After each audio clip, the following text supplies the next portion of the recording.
বাংলাদেশ সহ বিশ্বে কোরআনে কারিমকে তাফসীর আকারে এই যে তাফসীরুল কোরআন মাহফিল এই শব্দের সাথে পরিচিত যিনি করিয়েছেন কোরআনের পাখি মরহুম আল্লামা দেলাওয়ার হোসেন সাইদি রহমতুল্লাহ আলাইহি, ওনার সর্বোচ্চ অনুষ্ঠানগুলো আমরা পেয়েছি। কেন আগামীতে মমতা গান দেবেন? বিশেষ মোনাজাত করেন। কিসের মোনাজাত? এখন তো মোনাজাত করলে বদদুয়া করব ডাইরেক্ট।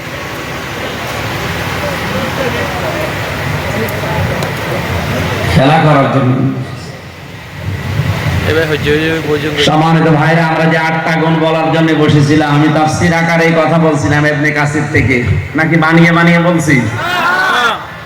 অন্যান্য দেশের মুসলিম বিল মাগরিবাইন আল্লাযী খালাকা কুল্লা শাইইন যাওজাইন ওয়া আওজাবা আলাইনাল ইহসানা বিল ওয়ালিদাইন ওয়া নাশহাদু আল্লা ইলাহা ইল্লাল্লাহু ওয়াহদাহু লা শারীকা লাহু ওয়া আশহাদু আন্না মুহাম্মাদান আবদুহু ওয়া রাসূলুহু সাজ্জিদুল কাউনাইন সাল্লাল্লাহু আলাইহি ওয়া আলা আলিহি ওয়া আসহাবিহি ওয়া তাবাইহি আজমাইন লাইলা ওয়া নাহারান ফিত তারাফাইন فقد قال الله تعالى في كلامه المجيد وبرهانه التوحيد أعوذ بالله من الشيطان الرجيم بسم الله الرحمن الرحيم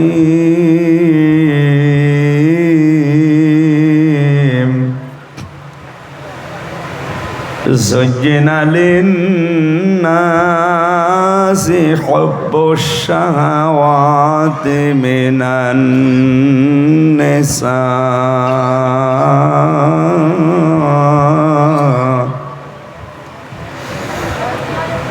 النساء والولدان والبنين والقناطير المقنطرة من الذهب والفضة والخيل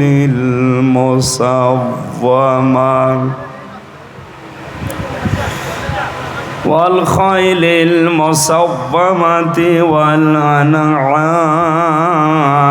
والحرث ذلك متاع الحياة الدنيا والله عنده حسن المآب صدقت يا ربنا اللهم صل على سيدنا مولانا محمد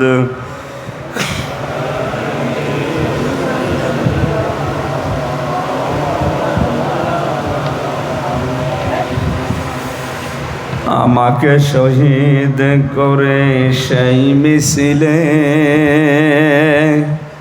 শামিল করে নিও,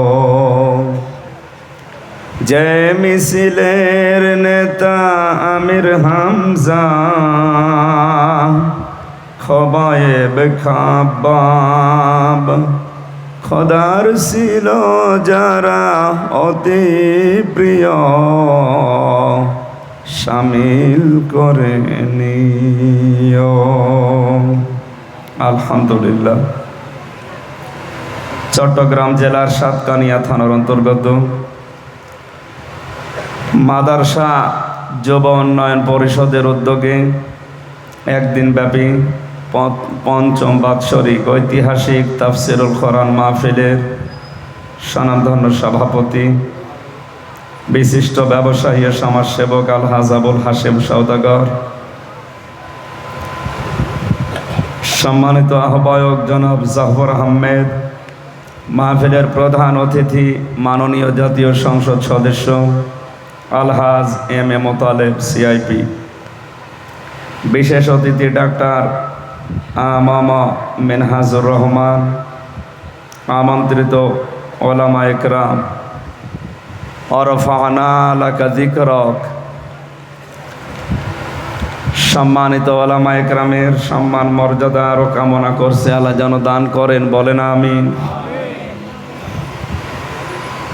সামনে বসা মুসলমান ভাইরা, পর্দার আড়ালের সম্মানিতা মা এবং বোনেরা, প্রশাসনের ভাইরা, প্রাণ প্রিয় চট্টগ্রামবাসী, দল মত নির্বিশেষে কোরআনের এই অনুষ্ঠানে যারা ইবাদত মনে করে এসেছি, খুশি হয়ে বলছে আলহামদুলিল্লাহ।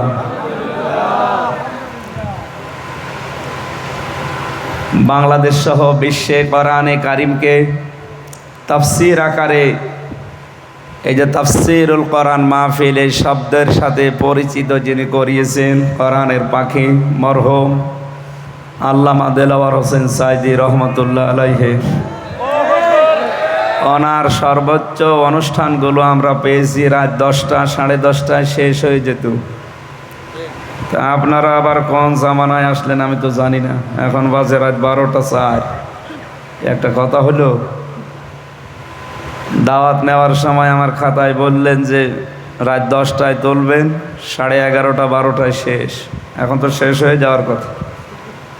যাদের নাম দেখলাম এখানে, বাংলাদেশের পতিতযশা আলেমে দিন যারা, শায়েখ আহমদুল্লাহ, মাওলানা আবুল কালাম আজাদ বাশার, মাওলানা ডক্টর নিজামুদ্দিন, মাওলানা মনিরুল ইসলাম মজুমদার, অধ্যাপক নুরুজ্জামান মঞ্জু, মাওলানা আবদুল্লাহ আল মারুফ, এদেরকে ভালো ভালো সময়গুলো দিয়েছেন আর আমার জন্য রেখেছেন একেবারে শেষে। এখন তো ঘুমানোর সময়।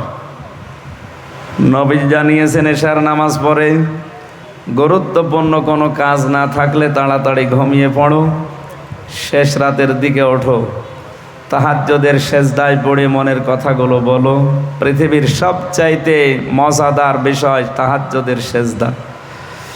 আমি 3টা বছর জেলখানায় ছিলাম, কিছুদিন আগে বের হয়েছি, আপনারা জানেন। এই 3 বছরের ভেতরে সবচাইতে বেশি আমার ভালো লেগেছে তাহাজ্জুদের এই সেজদায় 40-45 মিনিট একাধারে যেটা পড়ে থাকতাম, মনের কথাগুলো মাতৃভাষায় বাংলা ভাষায় আল্লাহকে বলতে পারতাম কেঁদে কেঁদে। আমার মনে হয় স্বামী স্ত্রীর ব্যবহারের চাইতে ওইটা আনন্দ লাগতো বেশি। তো ওই নিয়মটা এখন তো আমরা পাল্টিয়ে ফেলবো। এখন বাজে 12টা, কিছু কথা বলে মোনাজাত করতে বাজবে 1টা। আপনি বাড়ি যেয়ে ঘুমাবেন রাত 2টা 3টায়, উঠবেন কখন?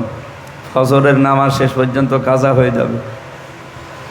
মেহমান করে যখন সেই কুষ্টিয়া থেকে পর্যন্ত নিয়ে আসলেন, চট্টগ্রাম সহ বাংলাদেশের 64 জেলার যারা কোরআনে কারিমের পাগল মুসলমান যারা, তাদেরকে বলবো এই অনুষ্ঠানগুলো কোরআনের পাখি যেভাবে করতেন ওইভাবে আপনারা সাজাবেন।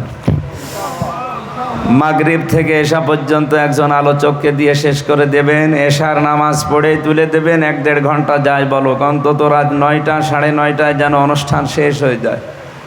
বাড়ি যেয়ে ঘুমিয়ে ওই রাতে তাহাজ্জুদের নামাজ পড়ে সকালে যেমন কর্মজীবনে যেতে পারে। আজকে যেটা করলেন এটা ঠিক হয়নি, আমার শরীরও এভাবে নষ্ট হয়ে যাবে।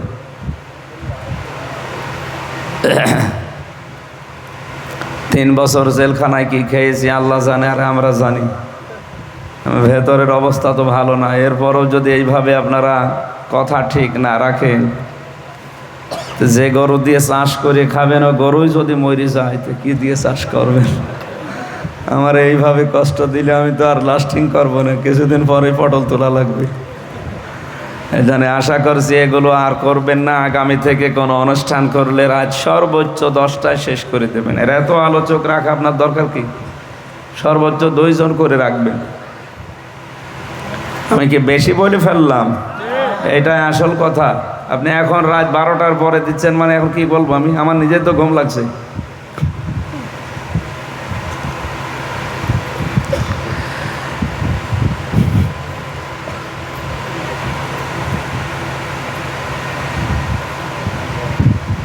কথা দিয়ে যারা কথা রাখে না আমরা তাদেরকে কি বলি জানো? আপনারা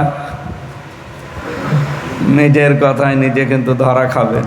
এই জন্য জোরে বলার দরকার নেই, আস্তে করে বলেন। কি বলে জানো? না, ওটা আর বলার দরকার নেই। আগামীতে আমি আবার বলছি, এটা করবেন না ভাই, সবার কষ্ট হবে। আমাদের সবার কর্মজীবন আছে। এই অধ্যাপক মঞ্জু সাহেব, উনি একটা কলেজের অধ্যাপক। আজকে আসার সময় দেখলাম গাড়িতে ঝিমাচ্ছে। ও ক্লাসে যে কি করবে বলে? কালকে মহেশখালীতে ছিল, হয়তো সারা রাত ওইভাবে করে ঘুরে বেড়িয়েছি। আজকেও এখন রাতে 12টা 12:30 বাজবে বাড়ি যেয়ে ঘুমাতে, আরও বাড়ির পরিবারের সময় নেই। এসব মিলে কালকেও ক্লাসে ঘুমাবে। ওনার বেতন হালাল হবে? আশা করছি এগুলো বন্ধ করেন ভাই। এটা যেহেতু রেকর্ড হচ্ছে, এখান থেকে সারা বাংলাদেশের সবাইকে জানাচ্ছি। ভারতে আমার 1-1.5 মাস থাকা লাগে, তাদেরকেও বলছি এই নিয়মটা পাল্টাবেন। এখানে তো তাও রাত 12টা 1টা শেষ হচ্ছে, ওখানে সারা রাত। ভারতের এই কলকাতার মুর্শিদাবাদে একবার আমার বলছে, হুজুর এশার নামাজ পড়ার পরে আপনি ঘুমান, আপনারে পরে তুলবো। ঘুম দিয়ে উঠে দেখি রাত 3টা বাজে, বলছে হুজুর চলেন। চলেন মানে যে এখন কেন? হুজুর আপনারা আমরা সকাল সকাল তুলছি, যে যদি সকাল হয় তো বিকাল কখন? রাত বাজে এখন 3টা, আরো বলছে সকাল সকাল তুলছি। তার মানে ওরা আরো দেরি করে তুলতো না। সবাইকে বলছে এই নিয়ম পাল্টাবেন। নবীজির কথা মতো যদি না চলেন তাহলে আপনার শরীরে বিভিন্ন রোগ বাসা বাঁধবে। বিশ্বনবী সারা জীবনে কোনোদিন তার গ্যাস্ট্রিক, আলসার, পেটের পীড়া এইগুলো কোনোদিন হয়নি। আমাদের এগুলো বেশি। কারণ কি? খাবারের ঠিক নেই আর ঘুমের ঠিক নেই। এই কারণে এই রোগগুলো দিন যত যাচ্ছে আমাদের বাড়ছে। যারা এতক্ষণ পর্যন্ত সে আসর থেকে কথা বলেছেন আমি দেখতে পাচ্ছি, জোহরের পর থেকে ভালো ভালো সময়গুলো ভাইরা আপনারা নিয়ে নিলেন আর আমারে দিলেন। এইভাবে আপনারা কি কাজটা ঠিক করলেন? ঠিক আছে, তারপরও আমার বড় ভাই সবার জন্য দোয়া করছি। ওয়ারফা'না লাকা যিকরাক, আল্লাহ এদের মর্যাদার সম্মান দুনিয়া আখিরাতে আরো বাড়িয়ে দাও। বলেন আমিন। আমি সম্মান কামনা করেছি আলেমদের। কাদের? বলেন আলেম কারা? পৃথিবীতে যারা জ্ঞান অনুযায়ী আমল করে, নবীজির ভাষায় তারা আলেম। কি কথা বলেন না কেন? জ্ঞান অনুযায়ী আমল করা মানুষ আলেম এখন পৃথিবীতে কম না বেশি? না, দিন দিন আরো হারিয়ে যাচ্ছে। যে কয়জন করতো ওদেরকে আল্লাহ তুলে নিচ্ছে। কথা বলেন না কেন? নবীজি জানিয়েছিলেন ইন্তেকালের আগে যে কিয়ামতের আগে আল্লাহ পাকে পৃথিবী থেকে ইলম তুলে নেবে। সাহাবা একরাম বললেন কিভাবে? বলেন ইলমওয়ালা মানুষগুলোকে আল্লাহ তুলে নেওয়ার মাধ্যমে ইলম তুলে নেবে। আপনি তাকান এই কয় বছরের ভেতরে বাহারুল উলুম যারা সবচাইতে বড় জ্ঞানী মানুষ এই বাংলাদেশ সহ বিশ্ব থেকে আল্লাহ তুলে নিয়েছে। এজন্য জ্ঞান অনুযায়ী আমাদের যাদের আমল হচ্ছে না তাদেরকে আমরা আলেম বলিও না, আলেম মনেও করি না। কোরআনে কারীম জানিয়েছে ইন্নাল্লাযীনা ইয়াকতুমুনা মা আনজালাল্লাহু মিনাল কিতাবি ওয়া ইয়াশতারুনা বিহি সামানান কালিলা উলাইকা মা ইয়াকুলুনা ফি বুতুনিহিম ইল্লান নার ওয়ালা ইউকাল্লিমুহুমুল্লাহু ইয়াওমাল কিয়ামাতি ওয়ালা ইউযাক্কিহিম ওয়া লাহুম আযাবুন আলীম। জোরে বলেন আল্লাহু আকবার। সূরা বাকারা 2 নম্বর পারার 5 নম্বর পৃষ্ঠার 3 নম্বর লাইনের 174 নম্বর আয়াতে আছে। তাফসিরে ফি জিলালিল কোরআন সাজ্জাদ কুতুব এভাবে লিখেছেন, আল্লাহ পাক বলেন, নিশ্চয় যে বা যারা একতম না কাতামা, একতম মানে গোপন করা, এটা মজারে বর্তমান ভবিষ্যৎ, প্রেজেন্ট ফিউচার। এখন যারা করছে, ভবিষ্যৎ বলতে কিয়ামত পর্যন্ত যারা করবে। মান সালাল্লাহু মিনাল কিতাব, আল্লাহ পাক এই কিতাবের ভেতরে যা নাজিল করেছেন সেই কথাগুলো, এটা গোপন করার দ্বারা ইহুদিরা খুশি হয়, খ্রিস্টানরা খুশি হয়, সর্বোপরি বাংলাদেশের নামধারী মুসলমান মুনাফিক যারা, এরা খুশি হয়। এদেরকে খুশি করার জন্য কোরআনের সঠিক কথাগুলো দুনিয়ার কোন স্বার্থ পেয়ে যারা গোপন করে রাখে, আল্লাহ পাক বলেন এই গোপন করার দ্বারা তাদের হাদিয়া তোফা বেড়ে যায়, তাদের নজর নিয়াত যেটা ছিল তাদের ওইটা বেড়ে যায়, তাদের যেই জায়গা ছিল ওই জায়গা থেকে বাতিলরা আরো উপরে তুলে দেয়। আমার তো মনে হয় আয়াত পড়ার পরে ১৫০০ বছর আগে আল্লাহ যা যা বলেছেন বাংলাদেশে এখন খাপের খাপ, মন্তাজের বাপ মিলে যাচ্ছে। আপনি দেখেন আজ যারা কোরআনের কথাগুলো জানার পরেও গোপন করে রাখে, তারা যেখানে আছে এখান থেকে উপরে তুলে দেয় বাতিলরা। জেলা শহরের মসজিদে যদি ইমাম থাকে, যে ইমাম কোরআনের যত কথা গোপন করতে পারছে তাদেরকে আজ তত বড় জায়গায় দেওয়া হচ্ছে, তাদের বেতন, নজর নেওয়া, হাদিয়া তোফা সব বেড়ে যাচ্ছে দিন দিন। কোরআনের ভাষায় আল্লাহ পাক বলেন এই যে বেতন, নজর নেওয়া যেগুলো বাড়ে এগুলো একটাও কিন্তু ঠিক না, এগুলো সব জাহান্নামের আগুন। সবচাইতে বড় ক্ষতি হবে ওই মানুষগুলোর সাথে আল্লাহ কিয়ামতে কথা বলবেন না এবং তাদেরকে পবিত্র করবেন না। বলেন নাউজুবিল্লাহ। চট্টগ্রামবাসী ৪৮,০০০-এর ওপরে এই দেশে এখন পীর। অধিকাংশ দরবারে গেলে আমার যতটুকু বাস্তবতায় ধারণা আছে, অধিকাংশ পীরের দরবারে গেলে সেখানে ইসলামী রাজনীতির কোনো কথা পাওয়া যায় না। বলে এটা রাজনীতি মুক্ত দরবার। বলেন নাউজুবিল্লাহ।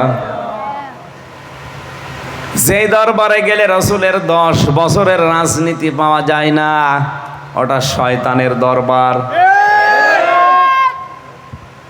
৪৮,০০০-এর ভেতরে আমার মনে হয় প্রায় সবই এখন এইটা। অনেকে রাজনীতি এটা কোরআনের যেটা আছে এটাকে হারাম মনে করে ফতোয়াও দিচ্ছে। এর দ্বারা তারা বাতিলের কাছে নজর নেয়াজ পাচ্ছে, পদ পদবি পাচ্ছে, বিভিন্ন চেয়ার পর্যন্ত পেয়ে যাচ্ছে। কথা বলেন না কেন? এ চট্টগ্রামে নেই? হ্যাঁ, নাম ধরা লাগবে। এগুলোর দ্বারা আপনি টাকা পয়সা, অর্থ সম্পদ, পদ পদবি, চেয়ার যা কামাই করছেন, আল্লাহর ভাষায় সব জাহান্নামের আগুন। এখন যদি বলেন ওরা জানে না, হ্যাঁ জানে, ওর চাইতে শয়তান আরো বেশি জানতো। এই কথা বলেন না কেন? ওর জ্ঞান আর কতটুকু আছে? শয়তানের জ্ঞান ওর চাইতে 1000 গুণ বেশি ছিল। ও জ্ঞানের ওপরে আমল না করার কারণে মারদুদ হয়ে গেছে, শয়তান হয়ে গেছে। আজও বিশ্বে যারা কোরআনে কারিমের জ্ঞান পাওয়ার পরে যারা দুনিয়ার স্বার্থে পেয়ে আমল করে না, ওগুলো শয়তানের চাইতেও খারাপ। কারণ ওর পেটে এখন যা গিয়েছে, এই মাগরিবের পরে খাবার খেয়েছে, ওটা জাহান্নামের আগুন। আপনি বলতে পারেন না দেখলাম সাগরের মাছ দিয়ে খাবার খেয়েছে, কে বলেছে ওটা সাগরের মাছ? উলাইকা মা ইয়াকুলুনা ফি বুতুনিহিম ইল্লান নার। আল্লাহ বলেন পেটে যা দিয়েছে জাহান্নামের আগুন ছাড়া আর কিছু না। এই আয়াত তো আমি বানালাম। বলেন। আপনি যদি এই কথা শোনার পরে যদি আপনাকে শত্রু মনে করেন, আমাকে না, আপনাকে আমি বাঁচার জন্য বললাম, শয়তান আপনাকে দখল করে ফেলেছে, আপনি টের পাচ্ছেন না। আপনি এখন ফিরে আসেন, ঘর যখন কেটে যাবে তখন টের পাবেন। অধ্যাপক মঞ্জু সাহেব এখন যদি বাড়িতে যাওয়ার পরে ওনার স্ত্রী ওনারে গালি দেয়, শুয়োরের বাচ্চা, আর ভালো লাগবে? এক কথা বলে না কেন? ওনার রাগ হবে না? না রাগ হবে মানে না, রাগ হবে না। ওনার যদি জ্ঞান থাকে উনি চিন্তা করবে, আমার শিক্ষিতা বউ, ধার্মিক বউ, ভালো বংশের মেয়ে, কোনোদিন আমার মুখের ওপরে চোখ তুলে কথা বলে না, আর আজকে সালাম দেওয়ার পরে আমারে কুকুরের বাচ্চা, শুকুরের বাচ্চা বলে গালি দিচ্ছে। অবশ্যই আমার বউরে ভূতে ধরেছে। কিসে ধরেছে? এরে জিনে ধরেছে, ভূতে ধরেছে, পরিতে ধরেছে। তাছাড়া স্বাভাবিক থাকলে তো আমারে গালি দেওয়ার কথা না। কোরআনের কথা শোনার পরে যার চরিত্রের সাথে মিলে যায়, এখন যদি লোকটা আল্লাহর উপরে রাগ না করে হামজার উপরে রাগ করে, বুঝতে হবে ওর স্বাভাবিক নেই, ওরে শয়তান দখল করে ফেলেছে।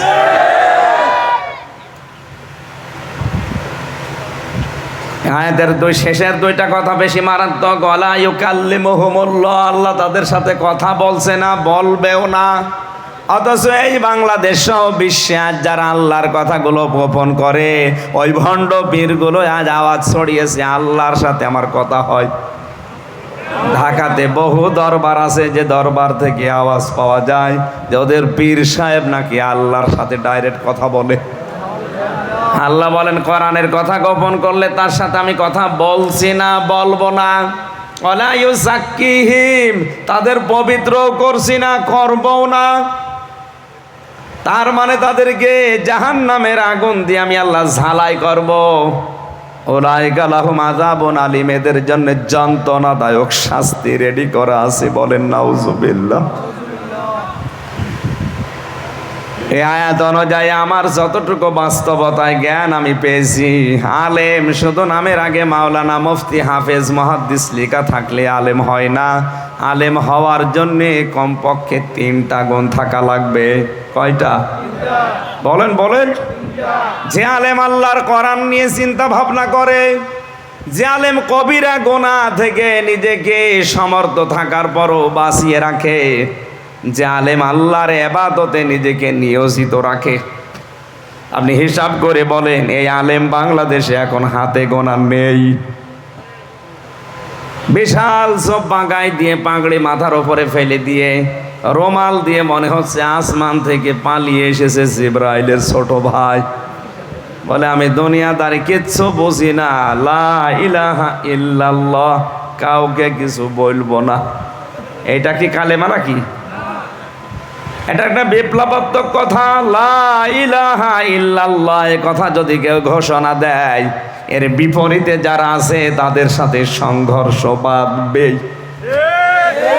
মুহাম্মদ রাসূলুল্লাহ কালেমার দাওয়াত দিয়ে তিনি শত্রু হয়েছিলেন জালেমদের, আর তার দাওয়াত যারা কবুল করেছে তারাও কিন্তু জালেমদের টার্গেট হয়েছিল। আজ আমরা অনেকেই কালেমার দাওয়াত দেই, যাদের কাছে দেয় ওরাও বোঝে না, যে দেয় সেও বোঝে না। আপনি সহজ কথাটা কেন মাথায় নিতে পারেন না? বিশ্বনবী মুহাম্মদ রাসূলুল্লাহর মতো ভালো মানুষ এই কালেমার দাওয়াত দিতে গিয়ে তিনি টার্গেট হয়ে গেলেন 82 বার ইহুদিদের। কতবার? আরো জোরে বলেন। আমার তো এই হাদিসের দিকে তাকিয়ে মনে হয় আজ ফিলিস্তিন সহ, আফগানিস্তান সহ এই বিশ্বের যত মুসলমানেরা কালেমা বুঝে পড়ে তাদেরই টার্গেট করে আজ ইহুদিরা। ফিলিস্তিনকে এমনি টার্গেট করে নাই। 82 বার যদি বিশ্ব নবীকে ওরা জীবিত অবস্থায় মেরে ফেলার জন্য টার্গেট নেয়, এমনকি মারা যাওয়ার পরেও তাকে কবর থেকে তুলে নেওয়ার জন্য ষড়যন্ত্র করেছিল।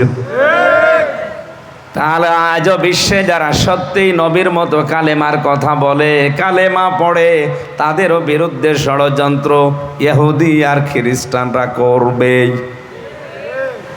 আমেরিকার সুরটা একটু নরম দেখে অনেকে বিভ্রান্ত হচ্ছে। না, ইহুদি, খ্রিস্টান, বৌদ্ধ, হিন্দু, মাজুসি, শুধু মুসলমান বাদ দিয়ে 4,500 জাতি এখন দুনিয়ায়, সব ওরা এক।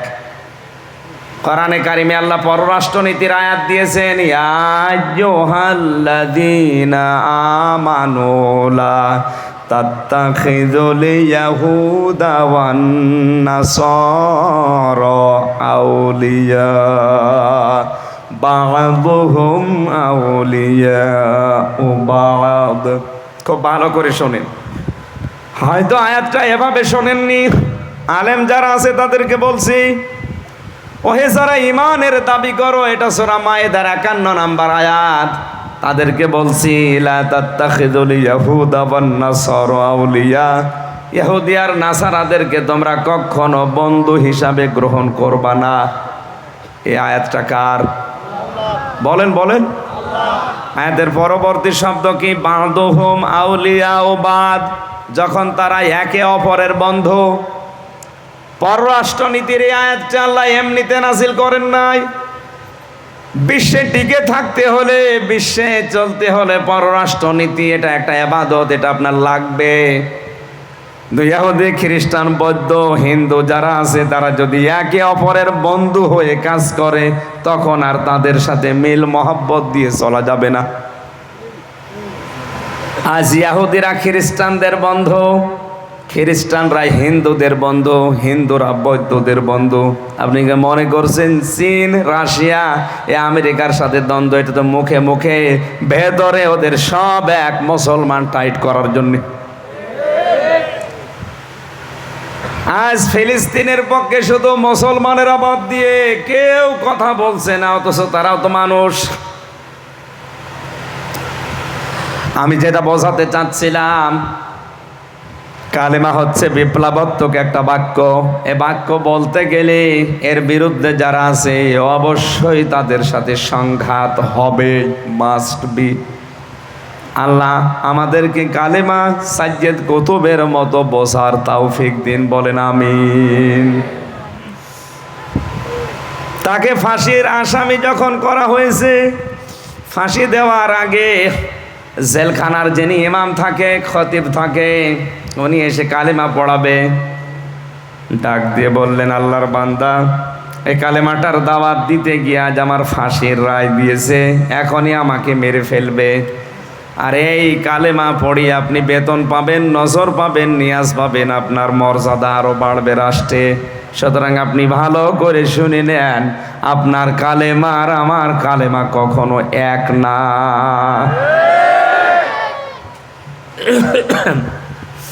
এজন্য আমি সে আলেমের মর্যাদা কামনা করি না, আমি আলেমদের মর্যাদা কামনা করি। ওই আলেম, যে আলেমদেরকে ইমাম তাইমিয়া রহমতুল্লাহ আলাইহি জানিয়েছেন 3টা জায়গায় পাওয়া যায়।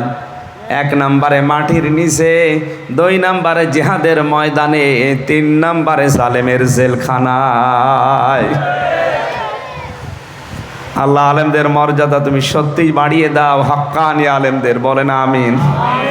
দরুদ আর সালাম পড়ছি আমাদের নবী মুহাম্মদ রাসূলুল্লাহ সাল্লাল্লাহু আলাইহি ওয়াসাল্লামের প্রতি। আমার আজকের তেলাওয়াতকৃত আয়াত সূরা আলে ইমরানের 14 নম্বর আয়াত। এখানে মহান আল্লাহ আমাদেরকে কিছু জিনিসের প্রতি আকর্ষণ তৈরি করে দিয়েছেন। যেহেতু তাফসীরুল কোরআন মাহফিল লেখা, জোহরের পর থেকে যত মানুষের নাম দেখলাম, তাফসীর আকারেই হয়তো তারা কথা বলেছে, মূল কথা আপনারা শুনে ফেলেছেন। আমি তো ছোট মানুষ, যতটুকু পারি আয়াতের উপরে আমার যতটুকু স্টাডি আছে, পড়াশোনা আছে, তাফসীর আকারে আমি বলার চেষ্টা করব ইনশাআল্লাহ। শয়তান যদি আশপাশে থাকে, তাকে যেন আমরা তাড়াতে পারি। শয়তান তাড়ানোর দোয়া আগে পড়েন, আউযু বিল্লাহি মিনাশ শাইতানির রাজিম, বিসমিল্লাহির রহমানির রহিম।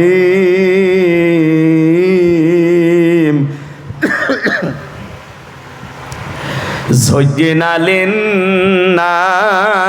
হুব্বুশ শাহাওয়াতি মিনান নিসাই ওয়াল বানিন ইলা আখিরি আয়াত।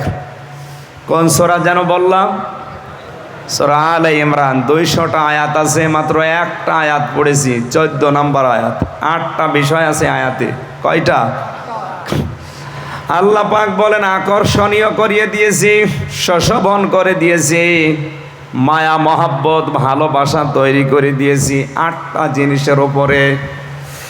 দুনিয়ায় 8টা জিনিসের মধ্যে মানুষ দুর্বল, এর দিকে মানুষের ঝোঁক, ভালোবাসা মহাব্বত আকর্ষণ বেশি। চট্টগ্রামবাসী, আপনি এবার নিজের সাথে মিলাবেন আপনার এই 8টা জিনিসের প্রতি ভালোবাসা আছে কিনা। আর আয়াতের শেষ কথা আল্লাহ আমাদের কি জানাতে চেয়েছেন? 1 নম্বরে পৃথিবীর মানুষের ভালোবাসা আকর্ষণ আমি আল্লাহ তৈরি করে দিয়েছি তার স্ত্রীর প্রতি। কার প্রতি? আরো জোরে বলেন। বিশ্বনবী জানিয়েছেন আমার কাছে 3টা জিনিস ভালো লাগে, পছন্দ হয়। 1 নম্বরে সুগন্ধি, 2 নম্বরে নামাজ, আর 3 নম্বরে আমার নিজের স্ত্রী। কার স্ত্রী? এখানে যারা বসে আছি আমাদের কাছে ওই স্ত্রী ভালো লাগে, কিন্তু নিজেরটা বাদ দিয়ে অন্যেরটা। মানে নিজেরটা বাদ দিয়ে অন্যেরটা ভালো লাগে। এই কারণে আজ বাংলাদেশে পরকীয়া প্রেম। আমি আয়াতের তাফসীর পড়তে গিয়ে তাফসীরে হাক্কানিতে পেয়েছি, কেউ যদি পরকীয়া প্রেমে লিপ্ত হয় কমপক্ষে দুনিয়া আখিরাত মিলে তার 6টা ক্ষতি হবে। এখানে যদি থাকেন এই মুহূর্তে আপনার চরিত্র পাল্টাবেন। 1 নম্বরে আপনার চেহারার উজ্জ্বলতা নষ্ট হয়ে যাবে। 2 নম্বরে আপনার জীবনের ইবাদত বন্দেগী কবুল হওয়া বন্ধ হয়ে যাবে। 3 নম্বরে মরণের সময় আপনি বেঈমান হয়ে মারা যাবেন, ঈমান পাবেন না। এই যে এত বড় কঠিন কঠিন কথাগুলো বললাম, এবার আল্লাহকে সাক্ষী রেখে হাত তুলে বলেন তো পরকীয়া প্রেমে লিপ্ত আছেন কারা? হাত তোলেন তো। ও, এই হাদিস বলা আমার মনে হয় এই জেলার জন্য না, এই কুষ্টিয়ার জন্য কার্যকর। আলহামদুলিল্লাহ, যাক ভালো, এই এলাকায় পরকীয়া প্রেম নেই। যদি কেউ এরকম চরিত্রে থাকেন, আপনি কি মনে করেন আমি বুঝি না? নিজের স্ত্রী বাদ দিয়ে অন্যের স্ত্রীর সাথে হোক, অন্যের মেয়ে লোকের সাথে যে লাইন আপনি লাগিয়েছেন, কোন কারণে লাগান বলেন তো? যে মেয়ে লোকের সাথে লাইন করলেন ওর ভেতরে যা আছে আপনার স্ত্রীর ভেতরেও তাই আছে। এই কথা বলেন না কেন? নাকি জিনিসপত্র কম বেশি আছে? না, সব পুরাপুরি ঠিক। হ্যাঁ, এখানে একটু ছোট্ট কথা বলা দরকার। এখানে হাজারো স্বামী বসে আছে, এই কারণে বলছি।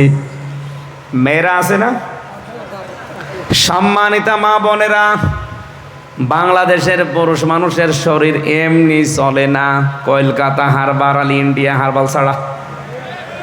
কথা বলছেন এখানে? এদের যে যৌবন, এ তো এমনি চলে না। এর বড় যদি কোনো পুরুষ মানুষ আপনারে রেখে লাইন করে, বুঝতে হবে শুধু ওই পুরুষের একা দোষ না, আপনারও কিছু দোষ আছে। আল্লাহর নবী জানিয়েছেন এই পৃথিবীতে যখন স্বামী বাড়িতে আসবে, দুনিয়ায় যত কাজ থাক সব কাজ মেয়েদের জন্য নিষিদ্ধ। স্বামীকে আগে হাসি মুখে সালাম দিয়ে তাকে সময় দেওয়া মেয়েদের জন্য বড় ইবাদত। এইটা পারিবারিক জীবনে না থাকার কারণে স্ত্রীর পক্ষ থেকে রেসপেক্ট, সম্মান এবং আদর সোহাগ যেটা পাওয়া দরকার, অধিকাংশ পরিবারের স্বামী এটা পায় না, এই জন্যে লাইন করে। এবারে একটু জোরে বলেন ঠিক?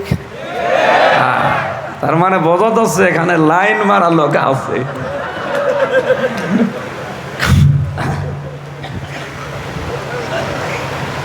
আল্লাহর নবী জানিয়েছেন পৃথিবীতে আমার কাছে স্ত্রী ভালো লাগতো, আমাদের কাছেও ভালো লাগছে, কিন্তু স্ত্রী তৈরি হওয়ার আগে যে 4টা বিষয় খেয়াল করা দরকার, এখানে অধিকাংশ মানুষ ওগুলো খেয়াল করছি না।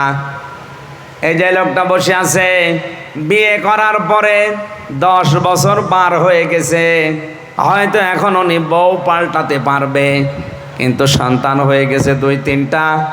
বলেন তো তারা তাদের মা পাল্টাতে পারবে? আরো আসতে বলেন। এই জন্য উনি সহ যত মানুষ এখানে আমরা আছি, বিয়ে করার আগে অবশ্যই সন্তানের মা কে হবে তার গুণাগুণ 4টা দেখে নেওয়া দরকার। 1 নম্বরে তার বংশ দেখতে হবে, 2 নম্বরে তার সৌন্দর্য, 3 নম্বরে তার সম্পদ, 4 নম্বরে দেখা লাগবে আল্লাহওয়ালা দিনদারিত্ব। অথচ আজকে বাংলাদেশ সহ অধিকাংশ মুসলিম দেশে মুসলমানদের বিয়ে শুরু হয় হারাম কাজ দিয়ে। মেয়ে দেখতে যাচ্ছে ছেলের দোলা ভাই আর বাবা, যে বিয়ে করবে যে ছাড়া দোলা ভাই আর বাবার জন্য দেখা ওই মেয়েকে জায়েজ আছে? আরো আসতে বলেন। অনেক জায়গায় দেখা যায় দোলা ভাই আর বাবা মিলে দেখতে গেছে, বাবার পছন্দ হয়ে গেছে, ছেলে বাদ দিয়ে নিজেই বিয়ে করে ফেলিস। আর ওই মেয়েটা কবুল বলার আগে তো বাবার জন্যেও তা, দোলা ভাইয়ের জন্যেও তা, ওই ছেলের জন্যেও তা। কথা বলেন না কেন? আপনি হারাম কাজ দিয়ে শুরু করলেন কোন কারণে? এরপর সন্তান জন্ম দেওয়ার সময় যেটা করা লাগে ওইটা অধিকাংশ মানুষের আমার মনে হয় ওর দোয়ায় জানা নেই। রংপুরে এক মাহফিলে গিয়েছিলাম, এক মুরব্বি এসে বলছে, হুজুর আসসালামু আলাইকুম। চেহারা দেখে তো মনে হচ্ছে অনেক বয়স, কি ছেলে মেয়ে আছে আপনার? হ্যাঁ। কয়টা? 9টা। 9টা ছেলে মেয়ে হয়ে গেছে। দাদা বলে আগে ডাকলাম, বললাম দাদা সন্তান জন্ম দেওয়ার সময় একটা দোয়া পড়া লাগে, একটু বলেন দেখি। বলছো হুজুর দোয়া এখনো পড়া হয়নি। তো ও দোয়া এখনো পড়েননি, 9টা জন্ম দিয়েছেন, আবার কবে পড়বেন? অথচ ওই দোয়ার ভেতরে মারাত্মক 2টা কথা আল্লাহকে বলা হয়, বিসমিল্লাহি, আমি আল্লাহর নামে আরম্ভ করছি আজকের বাসর রাত, আজকের এই সংসার। আল্লাহুম্মা জান্নিবিনা শাইতান ও জান্নিবিশ শাইতান মা রাযাকতানা, আমি এবং আমার স্ত্রী 2 জনেই শয়তান থেকে আল্লাহর আশ্রয় চাই, এবং আমাদেরকে রিজিক হিসাবে আল্লাহ তুমি যা দেবে সন্তান আদি ওগুলো যেন শয়তান থেকে নিরাপদ থাকে, মুক্ত থাকে। এ দোয়াটা আপনি কি খেলাধুলা মনে করেন? নবীজি নিজে শিখিয়েছেন এটা। আজ আমাদের স্ত্রীগুলো যে 4টা গুণ দেখে বিয়ে করার দরকার ছিল, প্রথম 3টা হয়তো অনেকেই দেখে, হ্যাঁ বংশ দেখে, তার সৌন্দর্য দেখে, তার সম্পদ দেখে। 4 নাম্বার যেটা না দেখলে হবেই না, সেইটা আমার দেখার ভেতরে নেই। এই জন্য অধিকাংশ পরিবারে আজ জান্নাতের কাঙ্ক্ষিত সুখ নেই। পরিবারগুলো আজ জাহান্নামের অগ্নিকুণ্ডে, মনে হচ্ছে অগ্নিকুণ্ড জ্বলছে, জাহান্নামের আগুন জ্বলছে। এখানে একটা দোয়া শেখায়, আমি স্বামী, প্রত্যেকে স্বামী যারা আছেন তারা দোয়া করবেন, রব্বানা হাব লানা মিন আজওয়াজিনা ওয়া যুররিয়াতিনা কুররাতা আ'য়ুনি ওয়াজআলনা লিল মুত্তাকিনা ইমামা। স্ত্রীর প্রতি মহব্বত, ভালোবাসা, আকর্ষণ, এটা আমার আল্লাহ যেহেতু তৈরি করে দিয়েছে, এখান থেকে আপনি 100% মুক্ত থাকতে পারবেন না। কিন্তু সাবধান, এদের পেছনে থাকতে গিয়ে যেন আপনার বিশাল জীবন আখিরাত নষ্ট হয়ে না যায়। এই জন্যে তাফসীর মাহফিলের আয়োজন। সূরা মুনাফিকুনের 9 নাম্বার আয়াতে আমার আল্লাহ আমাদেরকে সতর্ক করছেন ভালোবেসে, ইয়া আইয়ুহাল্লাযীনা আমানু লা তুলহিকুম আমওয়ালুকুম ওয়ালা আওলাদুকুম আন যিকিরিল্লাহ ওয়া মান ইয়াফআল যালিকা ফাউলাইকা হুমুল খাসিরুন। ওহে যারা ইমানের দাবি করো, আমি তাফসীরে আয়াতটা পড়তে গিয়ে দেখেছি 89 বার কোরআনে আল্লাহ এই শব্দটা দিয়েছেন। কতবার? মুফাসসির লিখেছেন আল্লাহ পাক যখন এই আয়াত দিয়ে মানুষকে ডাকেন, বিশেষ করে ঈমানদারকে, তখন তার কুদরতি হাত এভাবে উঁচা করে ডাকেন, ইয়া আইয়ুহাল্লাযীনা আমানু, জোরে বলেন সুবহানাল্লাহ। ডাক দেন মায়া দিয়ে, মহব্বত দিয়ে।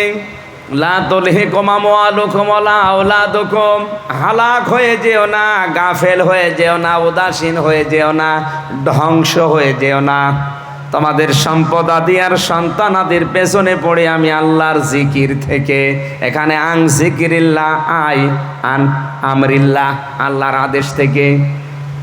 ওয়া ইয়াফআল যালিকা ফাউলাইকা হুমুল খাসিরুন, কোন মানুষ যদি এ কাজ করে, স্ত্রী, সন্তান, সম্পদ এগুলোর পেছনে পড়ে আমার আল্লাহর আইনগুলো যদি ভুলে যায়, আল্লাহ পাক বলেন ওই লোকটার জীবন ক্ষতিগ্রস্ত।